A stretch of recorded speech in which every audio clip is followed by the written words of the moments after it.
வணக்கம். இந்த வீடியோவில் நம்ம எதை பற்றி பார்க்க போகிறோம் அப்படின்னா, ஆம் ஆத்மி கட்சியை சேர்ந்த ராஜ்யசபா எம்பிக்கள் பாரதிய ஜனதா கட்சியில் சேர்ந்ததை பற்றி தான். ஸோ சட்டப்படி அது என்ன நடக்கும் அப்படிங்கிறத ஷார்ட் அண்ட் ஸ்வீட்டாக சொல்ல ட்ரை பண்ணுறோம். ஸோ சமீபத்தில் செய்தித்தாளில் பார்த்தது தான், நியூஸில் எல்லாமே பார்த்தது தான். ராஜ்யசபாவில் இருக்கிற ஆம் ஆத்மி கட்சியை சேர்ந்த எம்பிக்கள் மொத்தம் அவங்க ஆம் ஆத்மி கட்சிக்கு ராஜ்யசபாவில் 10 எம்பிக்கள் இருக்காங்க. அதில் 7 எம்பிக்கள் பிஜேபியில் ஜாயின் பண்ணியிருக்காங்க. ஸோ ஆம் ஆத்மியோட தலைவர்கள் என்ன சொல்கிறாங்கன்னா, பிஜேபி தன்னுடைய அக்ரெசிவை காமிக்குது, தன்னுடைய கோரத்தாண்டவத்தை காமிக்குது. ஆப்ரேஷன் லோட்டஸ்ன்ற பேரில் மாற்றாங்கட்சியில் இருக்கிற எம்பி எம்எல்ஏக்களை விலைக்கு வாங்கி தாங்க தான் பெரிய கட்சின்ற காமிக்கிற மாதிரி அப்படின்ற மாதிரி சொல்கிறாங்க.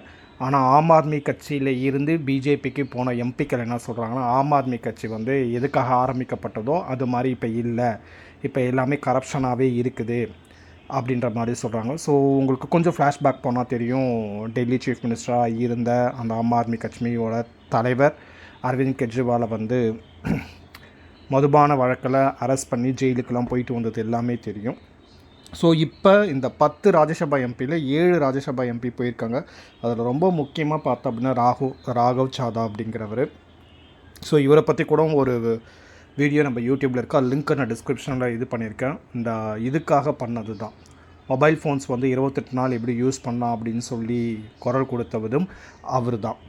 ஸோ இப்போ தற்போதைய சூழ்நிலையில் ராஜ்யசபாவில் பாரதிய ஜனதாவோட கூட்டணி, அதாவது என்டிஏ அப்படிங்கிறதுக்கு 141 பேர் இருக்காங்க.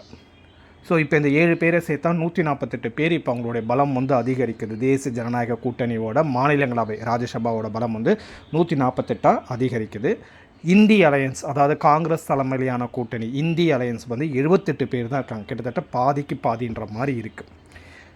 தேசிய ஜனநாயக கூட்டணி 148, இந்தி அலையன்ஸ் 78. இந்த 2 கட்சியிலையும் சேராமல் இருக்கிற எம்பிக்கள் ஜஸ்ட் 19. ஆஃப்கோர்ஸ் ஓட்டு எடுக்கிறப்ப பிஜேபி அந்த 19 வாங்கிடும். ஸோ இப்போ பிஜேபியோட பவர் ராஜ்யசபாவில் அப்பர் ஹவுஸ் மேலவை மாநிலங்களவையில் இன்க்ரீஸ் ஆகிருக்கு அப்படிங்கிறது. ஸோ ஒரு கட்சியில் வேட்பாளராக நின்று இன்னொரு கட்சிக்கு போகிறது சட்டப்படி செல்லுமா அப்படின்னு கேட்குறதுக்கு, சட்டப்படி செல்லுமா அப்படின்ற பட்சத்தில் தான் இங்கே ஆன்டி டிஃபெக்ஷன் லா, ஓகேங்களா, கட்சி தாவல் தடை சட்டம் அப்படிங்கிறது ஒன்று பிக்சருக்கு வருது. ஆன்டி டிஃபெக்ஷன் லா இது 52வது சட்ட திருத்தம் 1985 அட்டவணை 10 கீழே சேர்க்கப்பட்டது. Anti defection law was added in the 10th schedule by 52nd amendment act of 1985.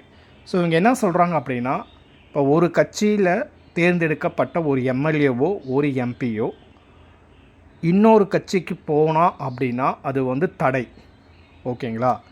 இண்டிவிஜுவலாக போனால் அப்படிங்கிறத ஆன்டி டிஃபெக்ஷன் லா பிக்சருக்கு வந்துடும். ஸோ அது சட்டப்படி செல்லாது அப்படிங்கிறது. ஆனால் எப்பவுமே இந்திய அரசியலமைப்பில் ஆனால் அப்படின்ற மாதிரி ஒரு ஆர் கண்டிஷனோட ஒன்று வரும். Disqualification does not apply if 2/3 of your party's legislature decide to merge with another party. என்ன சொல்ல வராங்கன்னா, 3/2 பங்கு, ஓகேங்களா, 2/3 3/2 பங்கு இருக்கிறவங்க ஒரு கட்சியில் தேர்ந்தெடுக்கப்பட்டு அவங்க குரூப்பாக அப்படியே இப்போ இன்னொரு கட்சியில் சேர்ந்தாங்க அப்படின்னா இந்த டிஸ்குவாலிஃபிகேஷன் எதுவுமே ஆகாது, அது சட்டப்படி செல்லுபடி ஆகும் அப்படிங்கிறது. ஸோ இப்போ ராஜ்யசபாவில் மொத்தம் 10 எம்பிக்கள் ஆம் ஆத்மி கிட்டே இருக்காங்க. ஸோ அதில் 2/3 பார்த்தோம் அப்படின்னா 7 எம்பிஸ் வராங்க. ஸோ இப்போ 7 பேர் தான் பிஜேபியில் போய் ஜாயின் பண்ணியிருக்காங்க. ஸோ சட்ட சிக்கல் எதுவும் இல்லை அப்படின்றது தான் நிதர்சனமான உண்மை. ஒருவேளை 5 எம்பி போயிருந்தாங்க அப்படின்னா கண்டிப்பாக சட்ட சிக்கல் வரும். இண்டிவிஜுவலாக போயிருந்தாலும் சட்ட சிக்கல் வரும்.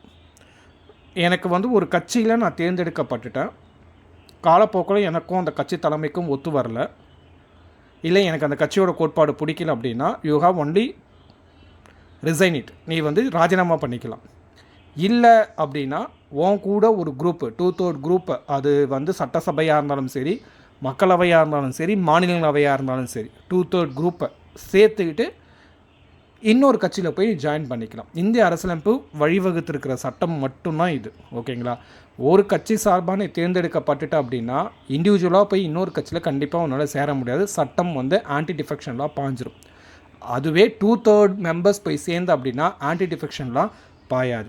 அதே மாதிரி இப்போ ஸ்பீக்கர் ஆஃப் லோக்சபா, மக்களவை சபாநாயகரோ இல்லை மாநிலங்களவை தலைவரோ இதற்கான அத்தாரிட்டி பவர் டிசைட் பண்ணிக்கலாம், இது செல்லுமா செல்லாதா அப்படிங்கிறத டிசைட் பண்ணிக்கலாம். ஆனாலும் இது ஜுடிஷியல் ரிவ்யூவுக்கு உட்பட்டது தான். நீதிமன்றம் இதில் தலையிடலாம். செல்லுமா செல்லுபடி ஆகாதா அப்படிங்கிறது நீதிமன்றம் கண்டிப்பாக தலையிடலாம். ஜுடிஷியல் ரிவ்யூ தான் ஆன்டி டிஃபெக்ஷன் லா அப்படிங்கிறது. ஸோ இப்போ தற்போதைய சூழ்நிலையில் ராஜ்யசபாவில் ஆம் ஆத்மிக்கு 10 எம்பிக்கள் இருக்காங்க. 10ல் 7 பேர், அது 2/3 வந்துடுது. பிஜேபியில் போய் ஜாயின் பண்ணதுனால இந்த ஆன்டி டிஃபெக்ஷன் லா சட்டப்படி இங்கே செல்லாது. இதுக்கான கான்சிக்வன்சஸ் கம்மிங் டேஸில் தான் நம்மளுக்கு தெரிய வரும். தேங்க்யூ ஃபார் வாட்சிங் த வீடியோ.